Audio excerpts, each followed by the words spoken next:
Bom, eu quero fazer uma reflexão com vocês sobre um texto que já usei algumas vezes aqui. Eu vou ler bastante, mas vou falar pouquinho e gostaria de fazer uma aplicação a todos nós. Bom, coloca para mim o primeiro texto, Marcos 16, 15. Marcos, capítulo 16, verso 15. Coloca para mim na tela. Isso. E disse-lhes: ide por todo o mundo, pregai o evangelho a toda a criatura. Quem crer e for batizado será salvo, mas quem não crer será condenado. Feche os seus olhos. Senhor nosso Deus e Pai, em nome de Jesus, eis aqui a tua palavra. Continua falando conosco e usa-me como um canal de bênção, pelo poder do nome de Jesus. Amém. Glória a Deus. Amém. Bom, meu propósito hoje é refletirmos sobre o mundo cujo qual nós pertencemos. Vamos tratar isso de uma forma muito particular. Quando ouvimos esse texto, Jesus está dando aos discípulos a grande comissão. Está dizendo aos seus discípulos o que eles deveriam ou como eles deveriam fazer. E na verdade o que Jesus estava dizendo é: apresente aos outros aquilo que eu apresentei a vocês. Permita que aconteça na vida dos outros aquilo que eu viabilizei que acontecesse na de vocês. O que Jesus está provocando nos seus discípulos é o entendimento de que cada um traz consigo o seu mundo. E a proposta é entender que aquilo que você recebeu de Deus em Cristo não pode parar em você. Isso tem que prosseguir. Isso tem que ir adiante. Onde? No mundo cujo qual você pertence. A minha proposta é mostrar que o meu mundo não é o mesmo mundo que o seu. Como é que é seu nome? Você? Reginaldo. Edinaldo. Você mora onde, Edinaldo? Ele mora na Figueira. Os amigos do Edinaldo não são meus amigos. Os vizinhos do Edinaldo não são meus vizinhos. Os familiares do Edinaldo não são meus familiares, não são meus parentes. Isso faz com que o Edinaldo tenha um mundo cujo qual ele pertence, um ecossistema, um ambiente onde ele está inserido. E a grande verdade é, mesmo que você seja casado, mesmo que você esteja aí ao lado dos seus pais, existe um mundo que seus pais não pertencem. O mundo da sua escola, dos seus amigos, dos seus colegas. O mundo muitas vezes da sua rede social. Um ambiente que ele é seu, tá certo?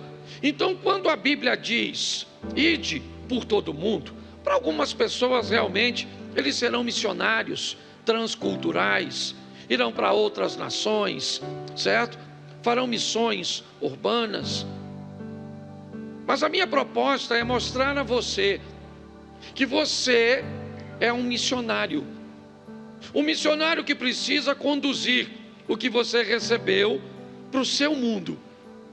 Então ide para o seu mundo e pregai o evangelho, motivando as pessoas a nascerem de novo através do batismo.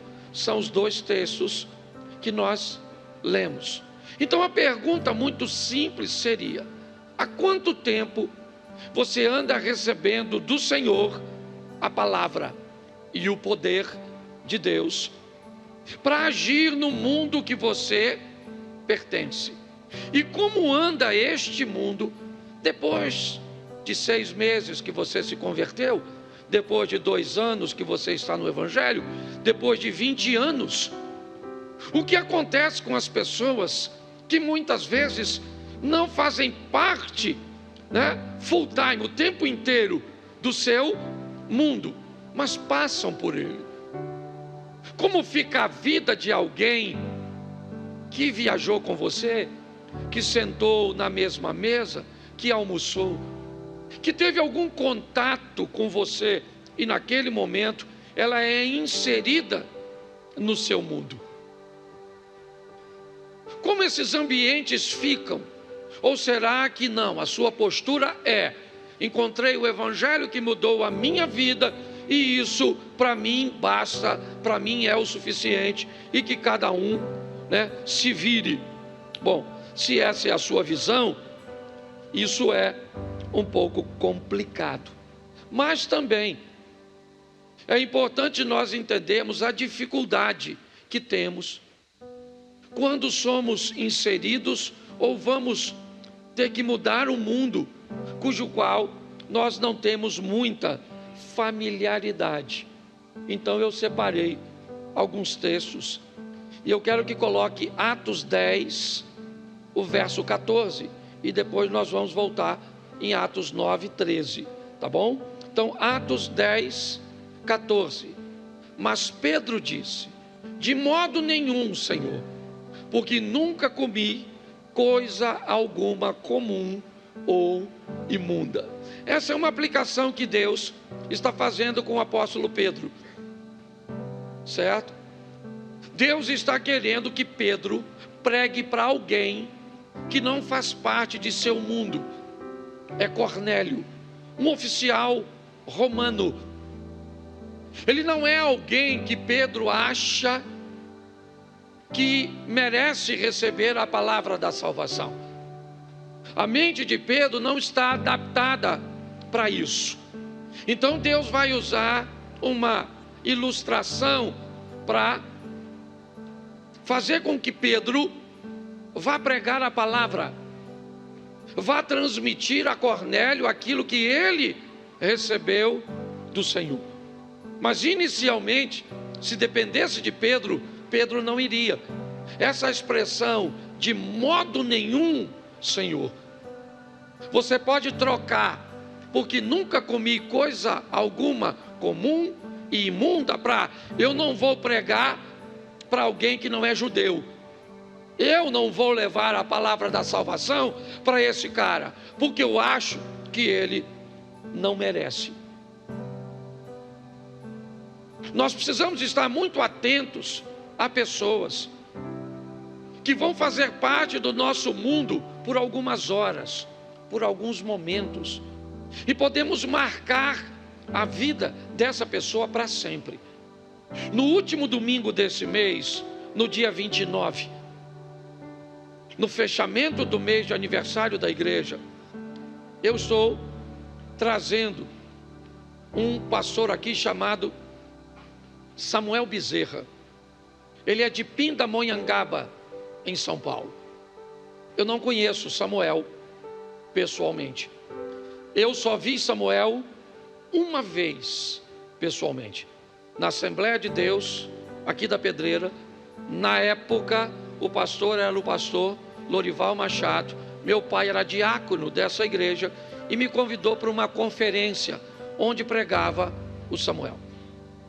Eu vi de longe, não tive acesso, não pude tirar uma foto, não o cumprimentei, mas ninguém influenciou minha vida no Evangelho como ele. Ninguém. A minha vida não... E olha que eu me converti 6 anos depois daquele congresso, daquela conferência. Mas o dia que aquele cara, eu não sei quantas vezes ele veio a Xerém, eu sei que aquele dia a mensagem dele entrou nos meus ouvidos. A maneira com que ele gravava, eu nunca vi ninguém conhecer tantos versículos de cor como Samuel. Ele me inspirou A vida, e eu falei com ele, tem uma semana e pouco, quase 10 dias, que eu não conseguia contato com ele, nem sabia que ele me conhecia. E aí eu tentei explicar, certo? O que tinha, como foi. Então preste atenção, em alguns momentos, 1h30, 2 horas de conferência, eu me tornei alguém participante do mundo do Samuel. Samuel entrou no meu mundo e mudou minha vida para sempre. Porque 1h30, certo? Meia hora, uma palavra, um sorriso, um exemplo, a sua vida pode mudar para sempre. Quando você encontra com alguém, certo? Que está exercendo a função de mudar o mundo cujo qual ele faz parte. É assim que funciona. Mas isso não é fácil. Você está vendo Pedro? Pedro está dizendo que não está afim de falar com Cornélio. Vamos voltar um pouquinho, capítulo 9, verso 13, ainda de Atos. Coloca, por favor, Atos 9, 13. Isso. Respondeu Ananias: Senhor, certo? De muito ouvi acerca deste homem, quantos males tem feito aos teus santos em Jerusalém. Verso 14. E aqui ele tem poder dos principais sacerdotes para prender a todos que invocam o teu nome. Ananias está recebendo a missão de pregar para Paulo. Olha só, e o que Ananias está falando com Deus? Senhor, eu não estou conseguindo entender. Esse cara não pertence ao nosso mundo. Ele é a oposição. Ele tem autoridade, ele tem poder para me prender se eu for lá pregar a tua palavra para ele. Eu não estou conseguindo entender. Porque muitas vezes nós ficamos deslocados quando Deus nos leva para um ambiente diferente, hostil, inóspito. Quando começa a aparecer na nossa vida pessoas que nós olhamos e pensamos assim: eu estou no lugar errado. Não que às vezes algumas pessoas não estejam, mas muitas vezes, quando pessoas passam pelo nosso mundo, elas têm que levar de nós aquilo que nós recebemos de Deus. Então é importante que você olhe e diga: o meu mundo está meio bagunçado. Eu venho para a igreja no domingo, recebo de Deus, vou trabalhar amanhã, tá certo. Mas pastor, o senhor está querendo dizer que eu tenho que transformar a minha igreja num púlpito? Chegar lá agora amanhã e sair pregando? Não. É importante você entender os 2 textos que eu usei. Preste atenção. Deus fala com Pedro e fala com Cornélio. Deus fala com Ananias e fala com Paulo. Então é importante que você fique atento ao que Deus está querendo fazer através de você no ambiente cujo qual você pertence. Mas também muito cuidado, porque você tem a oposição a tudo isso, a Satanás, que costuma causar confusão entre você e a pessoa cuja qual Deus pretende mudar, para criar um distanciamento entre nós. Então, quando você estiver vivendo conflitos e confusões com algumas pessoas, perguntem a Deus se não é exatamente essa pessoa cuja qual você foi chamado para apresentar o Senhor. Então eu vou te mostrar 2 textos que já usei aqui. João capítulo 4, 4. João 4, 4. Você pode ler para mim? E era-lhe... Repita de novo. Não, volta só o 4 mesmo. Mais uma vez só para você... e era-lhe necessário passar por Samaria. Jesus está saindo da Judéia para a Galiléia e era-lhe necessário passar por Samaria. Não necessariamente. E mesmo que fosse necessário passar pelo território de Samaria, não havia nenhuma necessidade de entrar na cidade. Dava para passar por Samaria, território samaritano, sem ter contato com os samaritanos. Mas qual era o problema? O problema é que Jesus veio salvar. Ide por todo mundo. Todo aquele que crê será, todo aquele que crê e for batizado será salvo, certo? E o que não crê será, então preste atenção, todo aquele. E isso também inclui os samaritanos. Qual é o problema desse texto? É que os discípulos de Jesus não pertencem àquele mundo. O mundo dos samaritanos é um mundo diferente para os judeus. Eles comem coisas que os judeus não comiam. Eles eram liberais com coisas, com postura, com posicionamentos que os judeus reprovavam. Então preste atenção, inevitavelmente para os samaritanos, ter um judeu pregando para eles não era muito agradável. E Jesus também queria alcançar Samaria. Então nesse texto, do capítulo 4, ele vai a Samaria recrutar alguém pertencente àquele mundo. Jesus vai conversar com a samaritana no poço de Jacó e vai conversar com ela algo bem interessante, certo? O verso de número 15, olha o que diz, João 4,15. Disse-lhe a mulher, Senhor, dá-me desta água para que eu não tenha, dá-me dessa água para que eu não mais tenha sede, nem precisa vir aqui buscá-la. Preste atenção, essa é a expressão do poço, ok? Eu separei um texto, Provérbios, diz assim: como na água o rosto corresponde ao rosto, assim o coração do homem ao homem. Jesus vai ter um encontro com essa samaritana no capítulo 4, passando por Samaria. Quem é esta mulher? Essa é uma mulher de um estilo de vida reprovado, não apenas para judeus, mas provavelmente até por samaritanos. O estilo de vida dela não era dos melhores. Jesus encontra com ela no poço. O que ela estava indo fazer? Tirar água.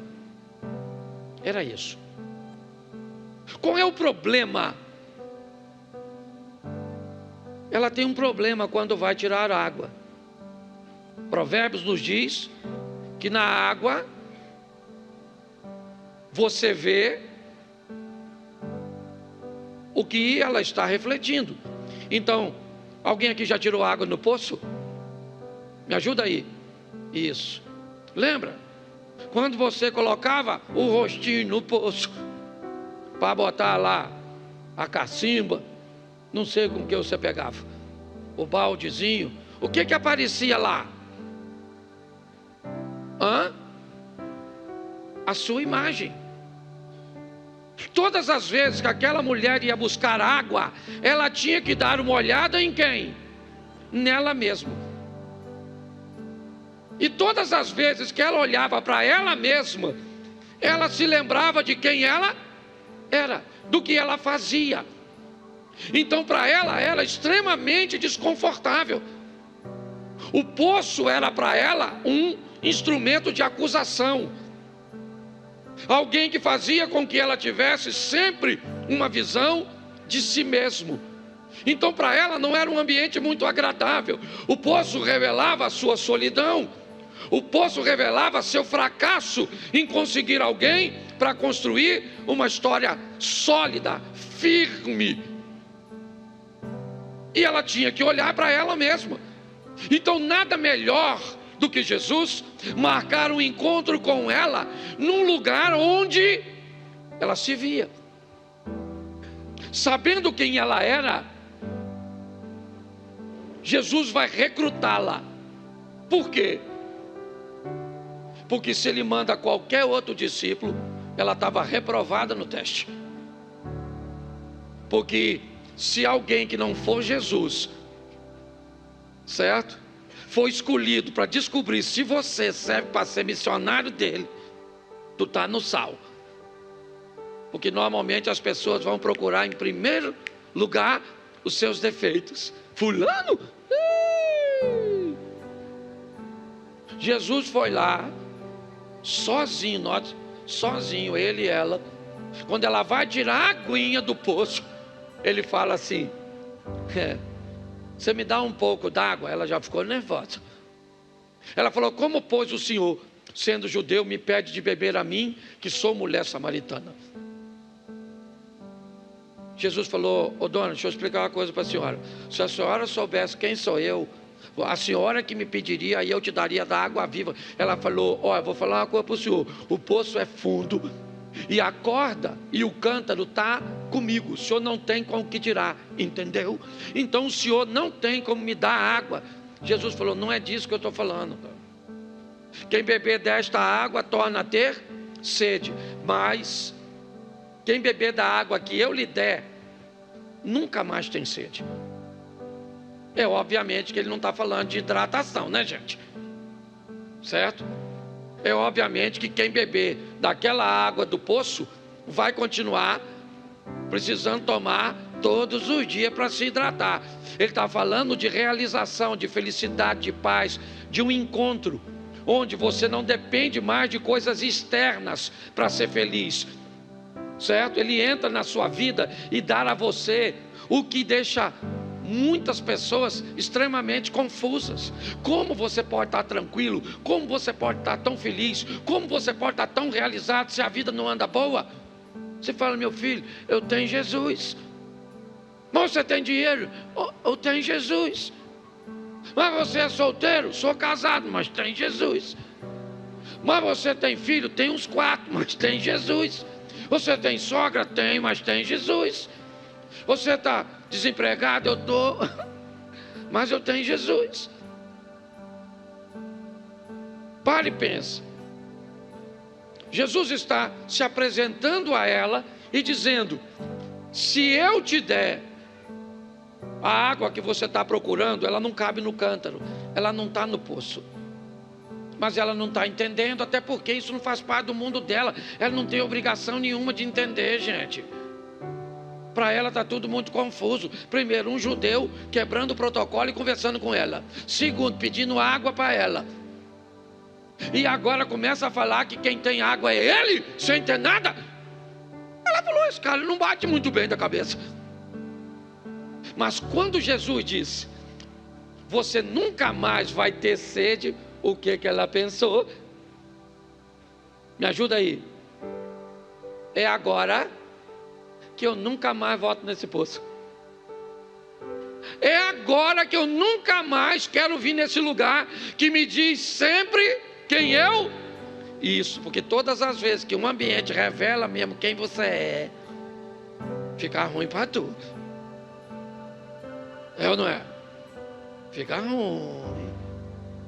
Porque você não tem mais como, né, enganar. Quando Jesus diz isso, ela diz: Senhor, me dá pois dessa água aí, para que eu nunca mais volte aqui para pegar. Eu não gosto desse poço não. O poço era ruim, sim ou não? Claro que não. Quem era ruim? O poço precisava mudar alguma coisa? Quem precisava mudar era quem? Mas nós achamos que quem precisa mudar? Os outros. Porque fala sério, quem precisa mudar, a senhora ou seu marido? Quem precisa mudar, você ou seus pais? Quem precisa mudar? Fala sério. Você já nasceu pronto. Quem precisa mudar são os porque na hora de olhar para nós a coisa não é muito agradável. Então Jesus disse para ela: já que a senhora não está entendendo, faz o seguinte, vai lá e chama o seu marido agora. Ela falou: ó, para falar a verdade, um negócio com o senhor aí, hein? Eu não tenho marido não. Eu não tenho marido não. Jesus falou: eu sei, porque você já teve 5 e está com um que nem é seu, está dividindo. Amante. Como é que Jesus escolhe uma pessoa dessa? Você queria uma pessoa dessa sentada assim do seu lado agora? Com a vida toda torta? Provavelmente não, né? Você gostaria de uma pessoa com um passado desse, dirigindo a igreja cuja qual você pertence? Pare e pense, todo mundo tem passado, irmão. E muita coisa do nosso passado nós temos vergonha. Mas Deus não está muito preocupado com o nosso passado, porque para o nosso passado Ele tem o sangue de Cristo. Ele está preocupado com o nosso futuro, se nós estamos a fim de viver tudo aquilo que Ele tem para nós. Então pare de se preocupar com o que você já fez e comece a prestar atenção no que você está fazendo e no que você vai fazer. Ah, mas as pessoas me condenam. Dane-se, dane-se, dane-se, dane-se. Certo? Nós precisamos seguir. Jesus agora está conversando com ela, e o que ele diz para ela? Chama seu marido. Ela falou: eu não tenho marido. Ele disse: eu sei disso, porque você já teve 5 e o que você tem não é. Ela falou: eu vejo que o senhor é profeta, hein? Sabe da minha vida. Eu não sei quem o senhor é, mas o senhor sabe quem eu sou. E ela deve estar pensando: o que ele está fazendo aqui em território samaritano? Esse não é o lugar dele. Não tem cabimento para ela. Quando então, esse versículo 28, coloca para mim, por favor. Depois você lê em casa, porque volta lá no João capítulo 4, verso 28. Isso. Quanto à mulher, o que ela fez? Deixou o seu e foi à cidade e disse àqueles. Você sabe onde ela está? Ou para onde ela vai, melhor dizendo? Ela vai para onde? Cadê? Não, volta o 28, é que o irmão lá está acelerado. Quanto à mulher, olha só, olha o que ela fez. Ela deixou seu cântaro e foi onde? Foi onde? Quem é que está na cidade? Você sabe? Os discípulos. Jesus mandou eles comprar comida. Você sabe quantos discípulos de Jesus estão na cidade? 12. Você sabe o que eles estão fazendo na cidade? Comprando, mais o quê? Você conhece o texto? Me ajuda aí. Eles estão fazendo o quê? Comprando comida e mais nada. Lá tem gente que precisa ser salvo por Jesus. Eles falaram para eles? Sim ou não? Por quê? Porque eles não pertencem àquele mundo. Aqui a palavra está diferente. O propósito que eles estão ali não é para aquilo. Jesus não disse para eles: vão a Samaria e pregue a palavra. Para eles estão apenas de passagem. Mas quando Jesus encontra uma samaritana, ele diz: eu vou usar essa mulher como minha missionária. Mas ela tem a vida torta? Tinha, agora não vai ter mais. Mas ela não tinha boa fama? Tinha, mas não vai ter mais. Mas ela foi desse jeito, era desse jeito, fez isso, mas não vai fazer mais. Pronto, acabou. Eu vou entrar na vida dela e vou dar para ela um estilo de vida que ela nunca levou. Pronto. E diga-se de passagem, ela tinha uma vidinha bagunçada, mas era uma mulher que me parece que tinha reputação, porque ela deixou o cântaro, correu à cidade e olhou para os camaradas e falou: ô, tá lá no posto pegando uma aguinha, encontrei um homem. E os caras devem ter olhado: Especialidade da senhora. Encontrar um homem. Mas eu encontrei um homem que me disse tudo quanto eu tinha feito. E ele... É lógico que eles não vão pensar isso, mas isso quem falava com ela sempre? Me ajuda aí. Quem é que falava com ela todas as vezes que ela ia buscar água, que ela tinha um estilo de vida errado? O poço. Pastor, o que você está querendo dizer? Eu estou querendo dizer que, presta atenção, eu sei que já te disseram e já me disseram que nós temos que mudar em algumas áreas, e nós já ouvimos isso inúmeras vezes, mas nós precisamos continuar ouvindo aquilo que é necessário. Você sabe por quê? Porque uma hora entra, uma hora acontece. O que Jesus está falando com ela, me parece que o poço falava com ela todo dia, mas adiantou? Porque, deixa eu te explicar uma coisa, muitas vezes quando pessoas dizem ao seu ouvido não acontece nada, mas quando pessoas conseguem alcançar seu coração, tudo muda. E para alcançar o coração não tem que ter razão. Ah, pastor, eu estou entendendo essa palavra. Eu falo com meu marido, muda miserável, esse infeliz não muda. A senhora tem razão de falar, sim ou não? Sim ou não, me ajuda aí. Isso, mas tem amor quando fala? Então se a senhora tem amor, ele já mudou, é ou não é verdade? Tá certo? Porque quando Jesus conversa com ela, ela já deixou o cântaro para trás, correu a cidade e falou o que com os caras? Eu encontrei o Messias. Ô gente, preste atenção. Eu tenho que ter muito cuidado com os exemplos que eu dou, que ainda está gravado, depois não conserto. Mas pensa assim, aqui para lá tinha uma casa da luz vermelha. Umas donas. Entendeu? Entendeu, né? Imagine se uma delas chegasse aqui na igreja assim, falasse você, Cid, Rabino, os pastores da igreja: olha, queria contar a minha experiência hoje aqui. Tive um encontro com Jesus. Quem? A semana? Não. Jesus estava batendo papo com a senhora encontrou o Messias? Não, o Messias não costuma frequentar esses ambientes assim, não. Você pode ter certeza. Quando ela chegou lá e disse: ó, gente, eu encontrei o Messias.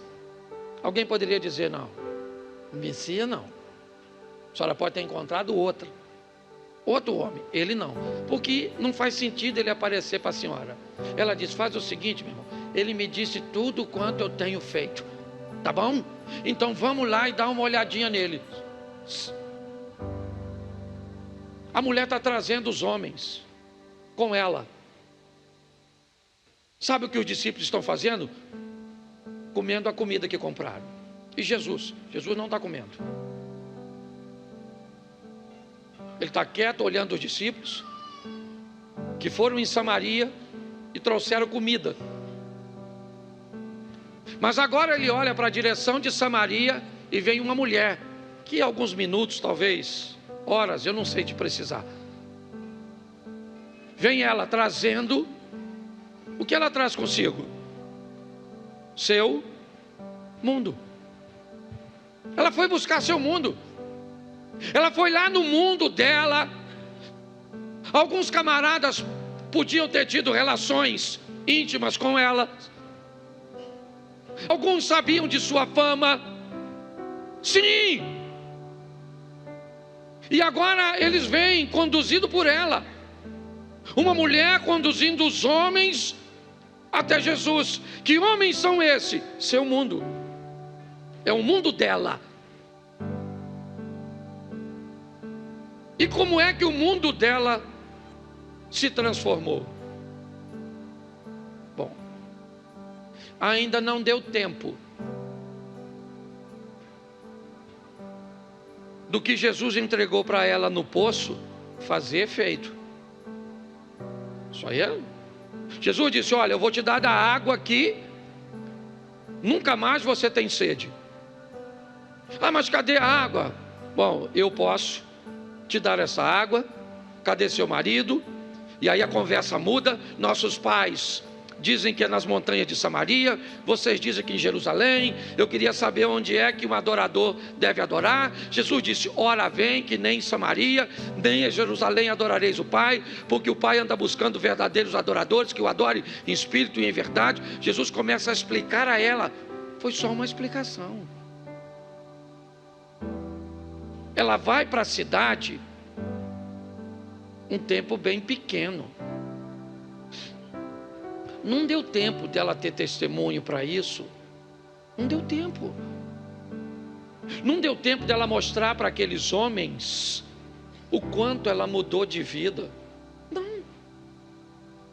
Pastor, então se não deu tempo, como é que os caras foram? Duas coisas a mulher leva consigo. Uma coisa, algo que ela já tinha sem Jesus. Primeiro, credibilidade. Essa é a verdade. Ela é uma mulher que, apesar do estilo de vida que tinha, ela tinha credibilidade perante as pessoas. Porque para ter credibilidade não precisa ser crente. Para ter palavra não precisa ser crente. Essa é a verdade. Tem gente que tem muita coisa, certo? E não caminha com fé em Cristo, mas resolveu levar a sua vida de uma forma séria, firme. Então ela chegou lá e disse para aqueles homens: eu achei o Messias, ele encontrou comigo. Quem é ela? Ela é a piriguete que todo mundo pega. Dá para acreditar nela? Dá. Dá para acreditar nela porque a sua conduta no que diz respeito a relacionamento, certo? Não faz dela uma mentirosa. Opa, me ajuda aí com a criança, leva ali no berçário, tá certo? Então, você consegue entender isso? Apesar de ser alguém com uma vida inadequada, aqui, ela é alguém que tem uma conduta. Quando ela chega lá, e ela diz para os homens, primeiro, ela tem credibilidade, mas ela também conta a seu favor com o poder de Deus. É isso. Credibilidade e poder de Deus. Tem gente que tem o agir e o mover de Deus, o Senhor é com ela, mas ela não tem credibilidade. Seu mundo não muda, não porque ela não tem fé. Ela tem fé, mas não tem crédito, não tem testemunho, certo? E pessoas, lembra, a Bíblia diz: errais por não conhecer as Escrituras e o poder de Deus. Nós precisamos entender isso. Ao olharmos para isso, o que vemos é essa combinação. A mulher diz: achei o Messias, e o poder de Deus age. Credibilidade, ação. Os homens estão vindo com ela agora. Pedem para Jesus ficar. Jesus fica 3 ou 4 dias com eles. Eles chamam a mulher e dizem o quê? No começo nós acreditamos por causa da tua palavra, mas agora nós não precisamos mais da tua palavra, porque temos com ele nossas próprias experiências. O texto termina aqui, mas ele permite imaginar. Eu fico imaginando se fosse eu. Qual seria o lugar que aquela mulher mais apreciaria depois daquela ocasião? Pensa. Qual? Por quê? Se fosse você, você gostaria de voltar ao poço todos os dias, sim ou não? Então me diga por quê. Porque foi no... Isso. Foi no poço. O lugar que ela não queria ir, que ela disse para Jesus: eu não gostaria de voltar aqui, me dê para que eu nunca mais volte no poço. Agora era um lugar que provavelmente ela tinha prazer de estar, porque Jesus foi embora, mas o local do encontro permaneceu lá. Samaria foi mudada, transformada por alguém que pertencia àquele mundo. Eu não vou para sua casa mudar seus familiares, você não vai vir para a minha. para mudar os meus. Fé sem credibilidade não vai ser suficiente. Credibilidade sem fé também não. Às vezes, pessoas têm mais facilidade de mudar o mundo que elas não pertencem do que o mundo que ela é pertencente, porque ninguém sabe que ela é. O grande valor da mudança, né, e nós vamos ver isso no próximo texto, é exatamente esse. É essa direção que nós precisamos obter. E aqui, coloca para mim, por favor, Marcos, capítulo 5, verso 8. Marcos 5, 8. Porque Jesus lhe dissera: espírito imundo, sai desse homem. Preste atenção. Agora é Decápolis, a terra dos gentios. Os discípulos também estão lá, os mesmos que estiveram em Samaria. Só que Jesus agora não quer conversar com o samaritano, é com gentio, não judeu. Jesus vai para lá e encontra um homem que está endemoniado. E Jesus disse a esse homem: espírito imundo, sai dele agora. Por quê? Porque eu quero ele. Eu vou usá-lo. Mas ele é um mendigo, louco, nu, desequilibrado. Tem alguma coisa de errado? Como assim? O senhor vai usar esse homem? É esse homem que eu vou usar. É esse cara. Pronto, acabou. Eu tenho poder para transformar ele. Eu queria mudar Samaria? Tá bom. Porque ninguém estranha, gente. Você vai estudar a Bíblia, está lá. O primeiro escritor escreve para um grupo de pessoas. O segundo escreve para outro. O terceiro escreve para outro. Um é para pregar para judeu. Outro é para pregar para gentil. Ninguém estranha isso quando vai estudar. Mas a dificuldade de entender de que cabe a você a mudança de seu mundo, me parece que é muito grande. Quem tem que sair daqui hoje para mudar seu mundo é você. É você que muda seu mundo. Por isso que na minha cabeça, muitas pessoas que recebem Jesus, eu acredito, eu creio, e se for bem feito, alguém que pertence ao mundo, tá certo? E encontrou Jesus, se eu tiro esse cara deste mundo e trago ele para o nosso mundo aqui, o gospel, quem é que prega lá?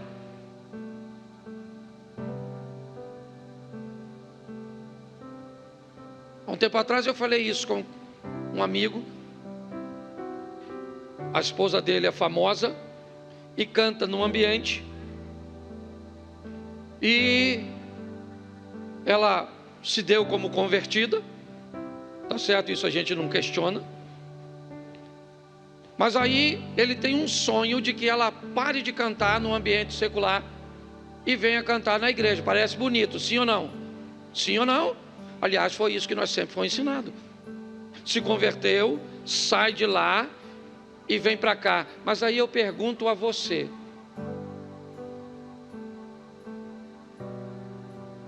a menina vai para a casa de Naamã, a casa de um leproso, um ambiente inadequado.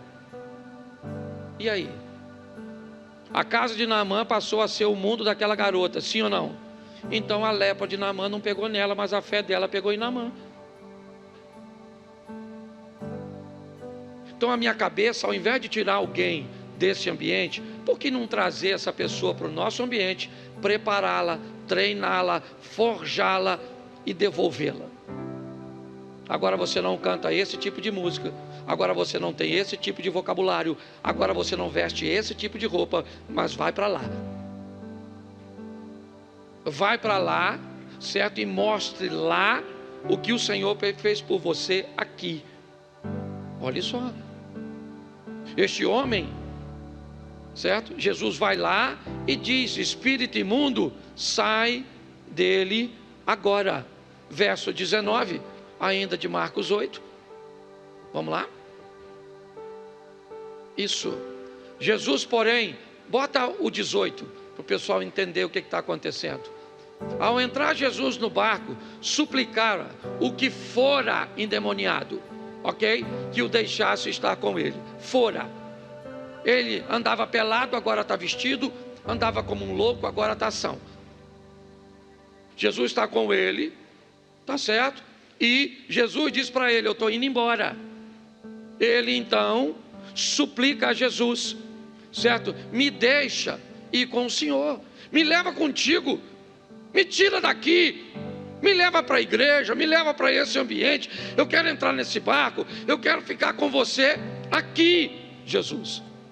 Olha o que Jesus diz para ele, verso 19. Jesus, porém, não lhe permitiu. Jesus disse: não, eu não vou levar você no meu barco. Mas ordenou: vai para onde? Vai para teu mundo, vai para a tua casa, vá para os teus e anuncia-lhes tudo o que o Senhor, olha só, anuncia tudo o que o Senhor fez ou te fez e como teve. Presta atenção. Gente, Jesus muda normalmente os piores primeiro. Por isso que o apóstolo Paulo, me parece que ele descreve como sendo um dos maiores pecadores. Porque presta atenção, ao invés de chegar em Samaria e mudar uma mulher legalzinha, ele pega a samaritana com aquela vida. Ao invés de chegar no território de Gadara e pegar alguém direitinho, ele pega o cara nu, que atacava as pessoas. E olha o que ele diz para esse cara agora vestido, dizendo para ele: vai para a tua casa, cara, vá para os teus, anuncia, mostra para eles, certo? Como o Senhor teve compaixão de ti e como Ele teve misericórdia de você. Porque aí as pessoas vão olhar e vão dizer: cara, se Deus fez isso com essa pessoa, o que Ele não pode fazer comigo? Só tem um problema, irmãos. Tanto a samaritana quanto esse indivíduo, o que eles pregam para os outros mudou a ele primeiro. Entendeu? Não adianta pregarmos um evangelho que mudou todo mundo, menos a nós mesmos. Não, Jesus Cristo salva, Jesus Cristo liberta, o Senhor pode fazer grandes coisas na sua vida, tá bom, tá joia. Você vem para o meu mundo,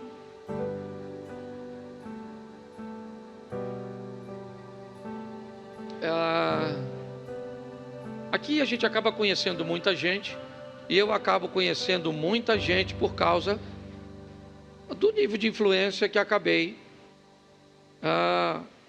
recebendo. E aí essa semana eu estava com um amigo tomando um café, semana passada, né? Porque a semana está começando hoje. E aí ele citou o nome de um rapaz cristão aqui de Xerém. E esse camarada foi abordar a ele. Por quê? Porque esse cara é um cristão já há muito tempo, firme, um cara fera. E foi evangelizar esse amigo meu, certo? Que tem uma vidinha assim, não muito, sabe? Um cara legal, mas envolvido com pecado. E aí ele falou: rapaz, Jesus pode mudar a sua vida, mudar. E beleza, passou. Aí esse meu amigo teve contato com um cara em outro estado. E aí o nome desse rapaz que pregou para esse meu amigo veio à tona. E aí esse cara de lá falou: ih, rapaz, ele vem para cá, fala palavrão, bebe tudo. Aí o meu amigo que falou: tá vendo, Cláudio? Aquele é um sem vergonha. E veio falar que eu tenho que aceitar Jesus. O que você acha? Eu falo, eu acho que isso vai dar uma confusão no inferno entre você e ele. Porque ele não vai porque vive na hipocrisia. Você não vai porque tem esse estilo de vida. Aí ele me olhou e falou, não precisava, né? Eu falei, é lógico que precisava, porque você já estava com desculpa para não servir a Deus. Tá certo? Então, escute só. Olha que coisa legal. Um evangelho tem que mudar você primeiro, para depois mudar os outros. Aquilo que você fala tem que ter exercido mudança em você. E preste atenção no verso de número 20. Põe o 20. Estou terminando, mais 3 minutinhos. Isso. Então ele foi e começou a proclamar em Decápolis tudo o que Jesus lhe fizera, e todos se admiravam. Mas Marcos 7, verso 31. Marcos 7, 31.